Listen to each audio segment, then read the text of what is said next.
Les 2 sages-femmes de notre structure ont identifié des problématiques en lien avec des violences intrafamiliales au sein de leurs consultations individuelles. Suite à ça, on a commencé à créer un groupe de travail.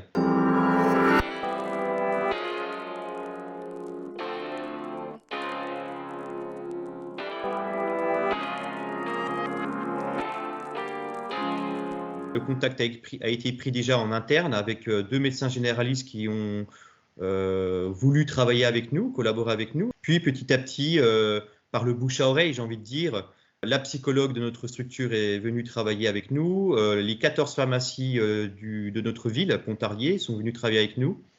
La police nationale. Donc finalement, la victime qui vient au sein de la maison de santé a le choix, parce qu'on parle vraiment du choix de la victime. Est-ce qu'elle vient rencontrer une fois le médecin généraliste, ou alors est-ce qu'elle veut avoir du temps à travers ces rencontres pour éventuellement derrière actionner, j'ai envie de dire, un outil juridique, un outil social, un outil psychologique, etc. etc. On parle beaucoup des violences intrafamiliales, mais souvent, on sépare vraiment ce qui est du domaine de la justice, ce qui est du domaine du social et puis ce qui est du domaine du médical.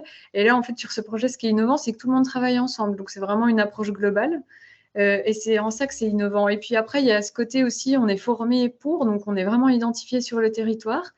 Ce qui fait que des professionnels, voilà, d'autres médecins en dehors de la maison de santé peuvent aussi adresser des victimes qui repèrent, eux, en consultation. C'est intéressant d'avoir en quelque sorte des experts sur cette thématique sur un territoire. C'est l'idée que toutes les compétences amènent à une amélioration de la qualité de la prise en charge du suivi de ces patientes-là.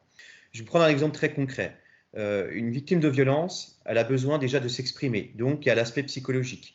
Une victime de violence, quand elle est à domicile, l'infirmier libéral qui vient voir pour soigner peut-être son mari, son père ou je ne sais pas quoi, eh ben, il est au courant, il a la formation. Donc peut-être qu'il aura une approche différente. Si à un moment donné, au bout de son chemin, la victime dit « voilà, maintenant je suis prête, j'ai compris, j'ai avancé psychologiquement, physiquement, culturellement peut-être aussi », eh bien, je suis prête à aller porter plainte. Ben, évidemment, la police comme le juriste ou voire même l'approche médico-sociale à travers Travail et Vie qui ont des logements pour pouvoir temporairement accueillir les victimes le temps qu'elles rebondissent, c'est important qu'ils soient là, tous ces gens-là. Nous, ce qu'on veut, c'est un travail de proximité, un travail d'écoute et surtout respecter le temps de la victime et de ses enfants pour faire son chemin vers un choix de sa part.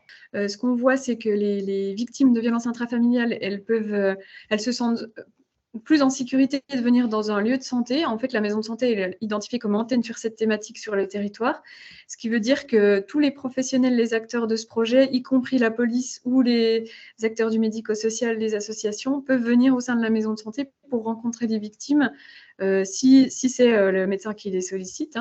Pontarlier, c'est une petite ville, tout le monde se connaît, donc on peut vite se rendre compte qu'il y a une personne qui est allée au commissariat ou qui est allée dans un lieu d'accueil social. Là, elles viennent à la maison de santé voir leur médecin, leur sage-femme. C'est beaucoup moins stigmatisant pour elles, et ce qui fait qu'on se rend compte aussi qu'elles reviennent plus facilement. Avant, elles étaient plus perdues dans la nature. Si on leur parlait d'aller porter plainte, c'était tout de suite assez compliqué. Là, c'est déjà arrivé que la police se déplace et vienne ici en consultation en même temps que le médecin pour discuter de ce que ça peut impliquer une plainte. On a mis en place, on va mettre en place, pardon, une ligne téléphonique où chacun des acteurs en fait aura ce téléphone pour répondre si une des victimes appelle. Donc on a mis en place un affichage à travers tous les acteurs de ce projet. Dans les pharmacies, il y aura un affichage, par exemple, il y aura marqué « Appelez cette ligne » ou bien la nuit et le week-end, vous pouvez contacter par mail les acteurs de ce projet. Ça, ce sont des outils concrets avec une vidéo de communication où on explique tout ça pour que tous les acteurs en dehors de ce projet soient informés que la maison de santé, encore une fois, est l'acteur principal de cette démarche de prise en charge de ces victimes. On a même des médecins qui nous ont contactés en dehors de notre territoire, du côté de Besançon, qui ont vu la vidéo sur YouTube et qui souhaitent que leurs patientes soient prises en charge à travers notre démarche.